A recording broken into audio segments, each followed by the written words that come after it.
시편 91편 9절부터 16절 말씀입니다. 네가 주님을 네 피난처로 삼았으니 가장 높으신 분을 너의 거처로 삼았으니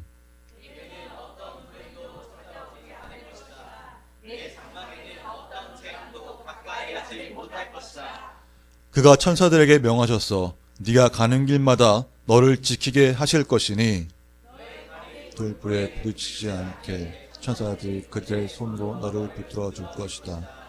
네가 사자와 독사를 짓밟고 다니며 사자새끼와 살모사를 짓이기고 다닐 것이다. 말씀하신다.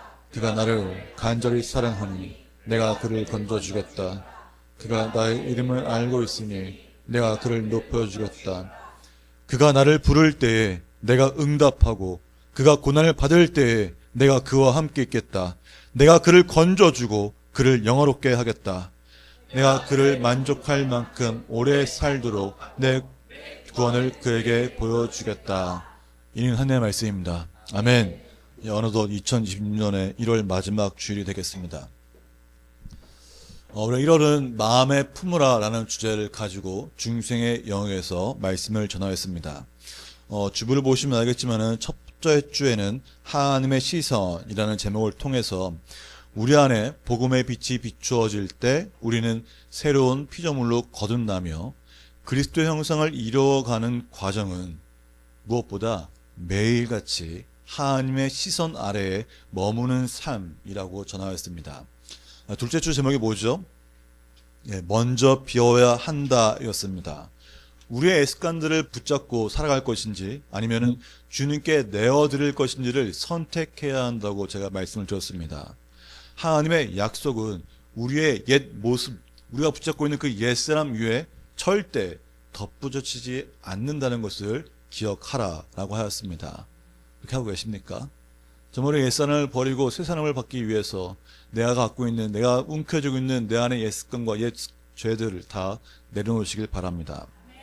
지난주에는 마음을 품어라 라는 걸 통해서 우리에게 주어진 이 세 명의 영혼이 그리스도 형상을 이루고 그때까지 마음에 우리가 품어야 또 생명을 낳는 자가 될 수 있다고 전하였습니다. 우리의 기도를 통해서 그 한 명 한 명의 기도를 통해서 이 세 명이 정말 하나님의 자녀로 거듭나는 역사가 일어나기를 주님으로 축복합니다. 자, 그리고 오늘은 행복의 시작이라는 제목으로 은혜의 말씀 선포하겠습니다. 행복의 시작, 어떤 생각이 드십니까? 우리 이런 말 많이 합니다. 행복하십니까? 행복한 삶을 살고 계십니까? 이런 말 많이 하는데 저는 솔직히 그 말을 그렇게 좋아하는 편은 아닙니다. 자, 그래서 더 아시겠지만 혹시 이런 말 들어본 적 있으십니까? 한번 읽어볼까요? 최고의 선이다. 들어보셨습니까? 자, 아리스토텔레스가 이 니코마코스 윤리학에서 행복은 인간이 추구하는 최고의 선이다 라고 정의하면서 많은 사람들에게 행복이 최고의 선이다라는 것이 이렇게 널리 퍼지게 되었습니다. 이런 말을 들으면 어떤 생각이 드십니까? 행복이 최고의 선이니까 내가 행복한 것이 가장 중요하고 또 행복을 위해서라면은 내가 조금 더 이기적이고 나 중심적이어도 괜찮아 이런 생각을 하기 쉽습니다. 그래서 나를 위해서, 나 자신을 위해서 더 많이 가지기 위해 노력하고 애쓰고 또 더 편안한 삶을 살기 위해서 나에 있는 관계를 희생하기도 하고 또 나 자신을 삶의 기준으로 삼기 때문에 내 행복이 가장 중요하다고 생각하게 됩니다. 이런 그 철학적인 것들이 우리가 알게 모르게 우리의 교육 가운데 또 우리의 삶 가운데 은근히 퍼져 있습니다. 그래서 물질 만능주의가 세상의 가치가 된 것은 아닐까라는 생각을 하게 됩니다. 근데 현실은 어떻습니까? 정말 많이 가진 자가 행복할까요? 혹은 내가 갖고 싶은 걸 다 가지면 행복할까요? 행복은 붙잡으면 붙잡으려고 할수록 마음은 더 바빠질 뿐입니다. 또 조금만 부족해지면 어떨까요? 내가 갖고 있는 것을 조금이라도 잃게 되면 불안한 가운데 빠지게 됩니다. 그런데 이 아리스토텔레스가 말한 행복은 최고의 선이다. 이 명제는 단순한 내 감정 상태를 말하는 것이 아니었습니다. 잘 모르는 사람들이 이걸 듣고서 내가 행복해야 최고라고 생각하는데 그게 아니에요. 알수에 말하는 것은 행복은 덕에 일치하는 활동이다 라고 말했습니다. 다시 더 쉽게 말하면은 올바르게 행동하는 구체적인 과정 자체가 행복이라는 것입니다. 우리가 생각하는 것과 많이 다르죠. 이 세상의 지식인들은 이런 행복에 대해서 이런 정의를 많이 내렸습니다. 올바르게 살아가는 삶 과정 자체가 행복이다 라는 것입니다. 어떻게 생각하십니까? 자, 그렇다면은 성경은 행복을 어떻게 말하고 있을까요? 자, 오늘 말씀에 그 핵심이 다 담겨 있습니다. 자, 시편 91편 9절 10절 말씀 봉독하겠습니다.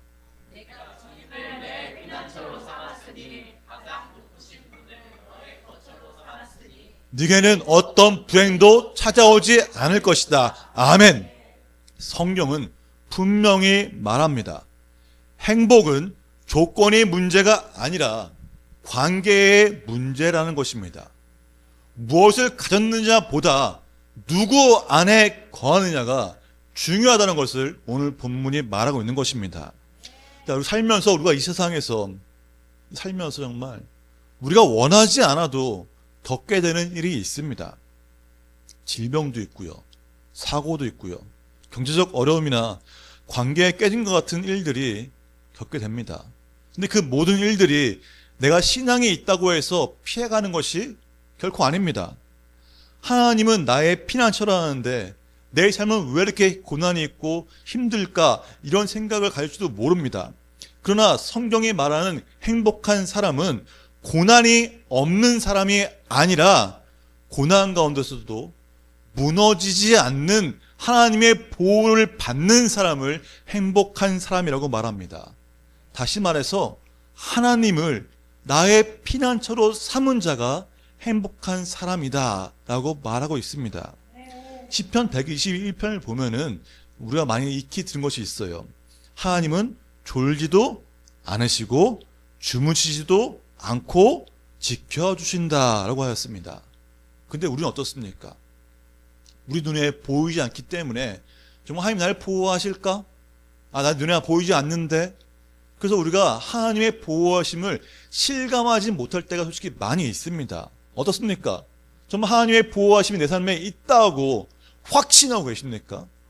근데 우리가 이 열왕기하 6장을 보면은 시리아 왕이 이 엘리사를 붙잡기 위해서 기마와 병거와 중무중한 강한 군대를 보내서 이 엘리사가 있는 성을 둘러쌌습니다. 포위했어요. 이제 어떻게 돼요? 엘리사만 잡아 죽이면 되는 상황입니다. 이른 아침에 이 엘리사의 시종이 밖에 나갔다가 보게 된 겁니다. 시리아의 대군들과 그 강력한 군대를 보고서 떨기 시작합니다. 그래서 엘리사에게 말하죠. 선지자님, 큰일 났습니다. 우리 어떻게 하면 좋겠습니까? 하면서 막 걱정하면서 말을 해요. 그때 엘리사가 이 선지자, 이 시종에게 말합니다. 두려워하지 말아라.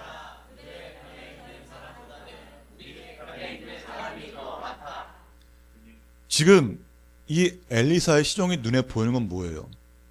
시리아의 대군들입니다. 그리고 그 성에 군사가 없어요. 근데 지금 엘리사가 뭐랍니까? 두려워하지 마. 야, 저기 있는 저 병사들보다 지금 우리 편인 사람이 더 많다고 말합니다. 그리고 이어서 엘리사가 이제 그 시종을 위해 기도합니다. 주님, 간구하오니 저 시종의 눈을 열어주셔서 볼 수 있도록 해 주십시오. 아멘. 그때 이 시종의 눈이 열려서 그 주변을 둘러싸고 있는 불말과 불병거가 산에 가득한 것을 보게 됩니다. 사랑하는 성도 여러분, 우리 눈에 보이지 않지만 오늘도 하나님은 우리의 가정과 일터 위에 하나님의 불병거가 둘러싸고 지키고 계십니다. 이 사실을 믿는 사람이 행복한 사람입니다. 하나님의 보호의 불말과 불병거를 바라보는 영안이 열려서 이 감사와 감격 속에서 행복한 삶을 살기를 주님으로 축복합니다.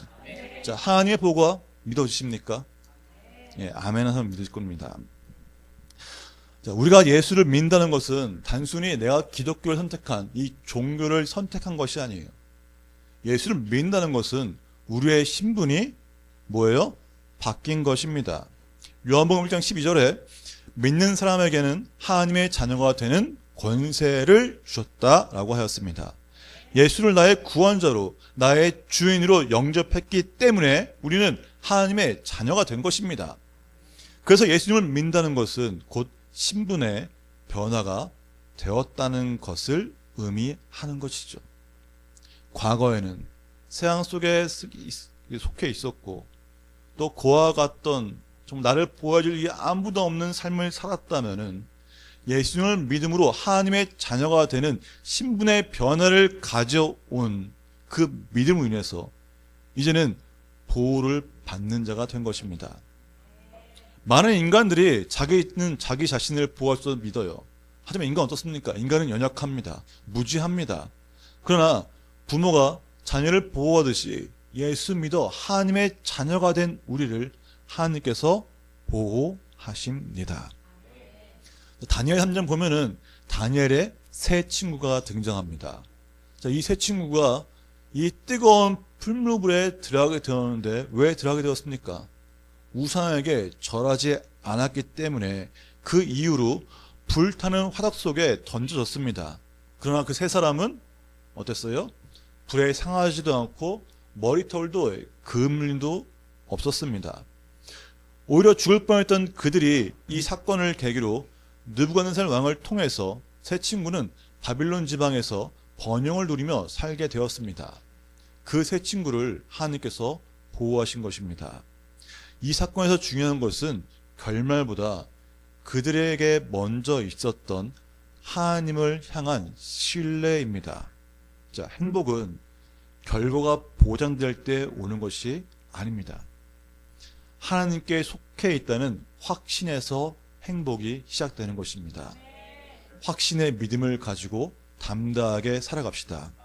자, 이 새 친구의 믿음은 어떤 믿음입니까? 형식적인 믿음이 아니었어요. 이론도 아닙니다.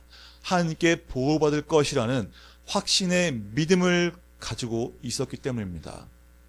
사랑하는 성도 여러분, 우리는 어떻게 하면은 주님이 나를 보호하실 거라는 그 확신의 믿음을 가질 수 있을까요? 갖고 계십니까? 만약 그 믿음이 있다면은 어떤 상황에서 두려워하지 않습니다. 왜요? 하나님 나를 보호하시는데 뭐가 두렵겠습니까?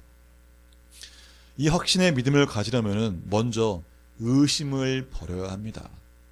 자, 마태복음 10장을 보면은 이 아버지가 간질병으로 앓고 있는 아들을 예수님이 제자들에게 데리고 갑니다. 근데 어땠어요? 그들이 고치지 못했습니다. 그 제자들이 예수님께 물어요. 주님, 왜 우리는 할 수 없었습니까? 왜 우리는 고치지 못했습니까? 묻자 주님이 말씀하십니다. 봉독하겠습니다. 이르시되 너희 믿음이 작은 까닭이니라. 진실로 너에게 이르노니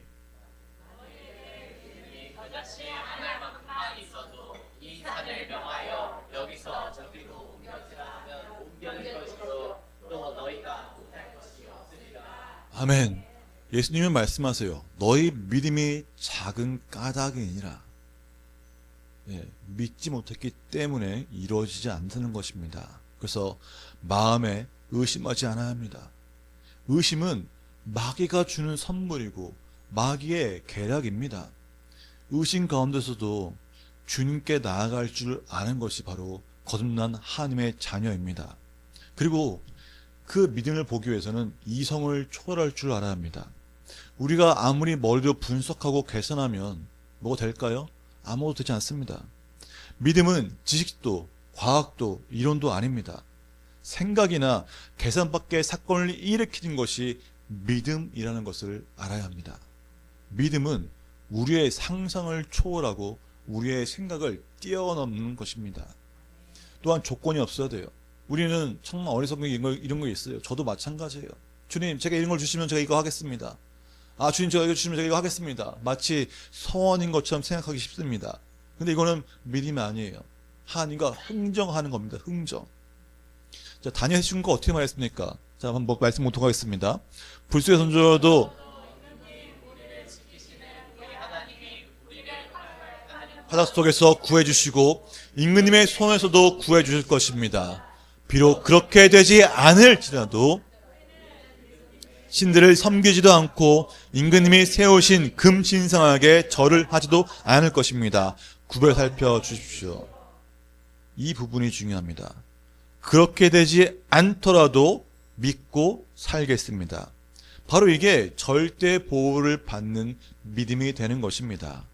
믿음을 가지고 살면서 이 하나님의 보호를 받게 된 우리가 바로 행복한 사람입니다.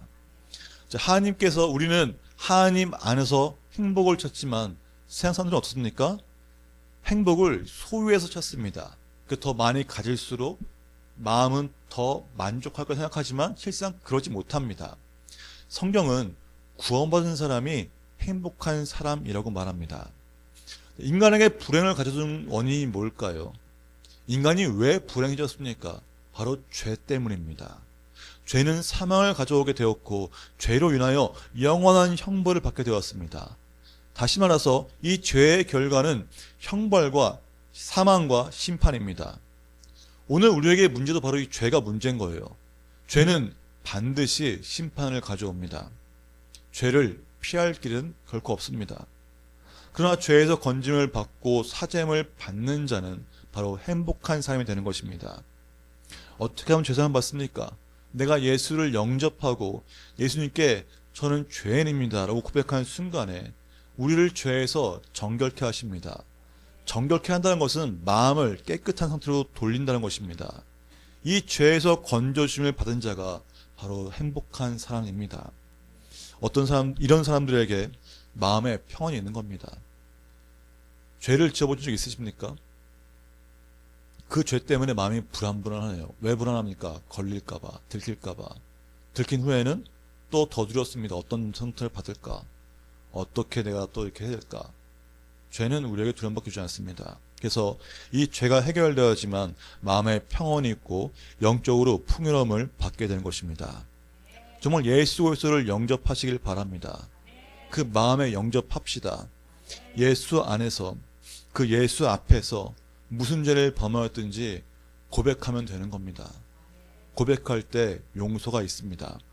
요한일서 9장 1장 9절 봉독하겠습니다. 우리가 우리 죄를 자백하며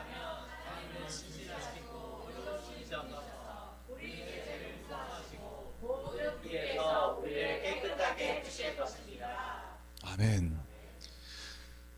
우리의 모든 죄를 자백하면 하나님은 우리의 죄를 깨끗게 하십니다. 그러니 하나님께 날마다 나아갑시다. 또 마지막으로 예수의 보혈을 의지해야 합니다. 예수께서 십자가에 못 박혀 돌아가심으로 우리 죄를 담당하여 주셨습니다. 그 예수의 보혈로 우리는 무조건 용서함을 받게 된 것입니다.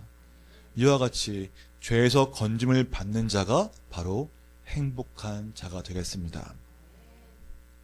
또한 주님께 의지하는 자는 위기에서 건져주십니다. 그래서 행복한 삶이 되는 겁니다. 사람이 세상을 살아가는데 습격지 아니했던 어려운 일을 당할 때가 참 많습니다. 고난이 올 수도 있습니다. 사람의 힘으로 방법으로 도저히 해결할 수 없는 어려운 일을 당할 수도 있습니다. 그런 때에 하나님 아버지께서 건져주신다라고 하였습니다. 이것을 알아야 합니다. 한계 상황에 왔을 때 도저히 어떤 방법으로도 해결책이 없다고 생각되었을 때 하나님께서 이 일을 시작합니다. 자, 이스라엘이 이집트를 나와서 가나안을 향해 출발했습니다. 근데 앞에 홍해가 나타났어요. 뒤에는 이집트 군사가 쫓아옵니다. 그 죽을 위기에서 모세는 기도합니다. 그때 하나님께서 역사하여 주셨습니다. 홍해를 육지로 만들어 주셨습니다. 사랑하는 성도 여러분, 어려운 일, 그 고난이 왔다고 걱정하거나 절망하지 마십시오. 우리에게는 전능하신 하나님 아버지가 계시다는 것을 믿으시기 바랍니다. 이처럼 죄에서의 구원이 우리의 행복의 뿌리입니다. 죄에서 구원받지 않으면, 그 확신이 없으면 결코 행복할 수 없습니다. 왜요? 뿌리가 없으니까요. 그리고 삶의 위기에서의 건짐은 그 구원의 열매라는 것을 기억하시기 바랍니다. 15절 말씀 봉독하겠습니다. 그가 나를 부를 때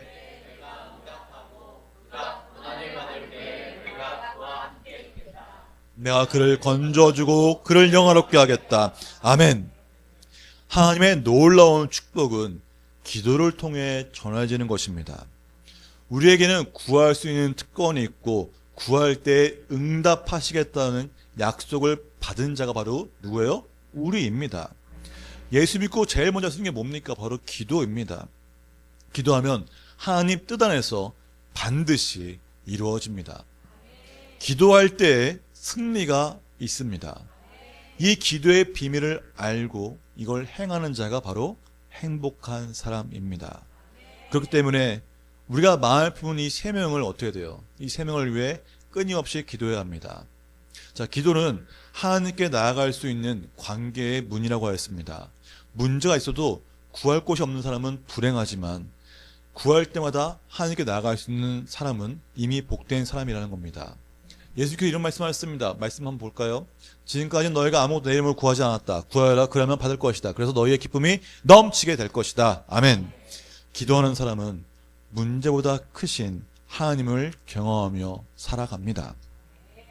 자, 이렇게 우리가 시편 91편을 보면은 행복은 문제 없는 삶이 아니라 문제 속에서도 하나님과 함께하는 삶이 바로 행복이라는 것을 보여주고 있습니다. 자, 사랑하는 여러분, 행복의 시작은 하나님을 피난처로 삼어서 시작됩니다. 예수 안에 있는 사람은 보호받는 사람이고 구원받는 사람이며 기도할 수 있는 사람입니다. 쉬지 말고 계속 기도하면 응답하십니다. 예수님께서 저희들에게 가르치신 것은 다른 것이 아니에요. 다른 건 가르치지 않았습니다. 오직 하나, 기도는 가르쳐 주셨습니다. 예수 믿는 것은 행복을 찾는 것입니다. 예수 믿고 주께 모두 맡기고 살아갑시다. 주께서 책임져 주시고 보호하여 주십니다. 행복한 사람은 주님께 맡길 줄 아는 겁니다. 기도합시다. 하나님 반드시 응답하십니다.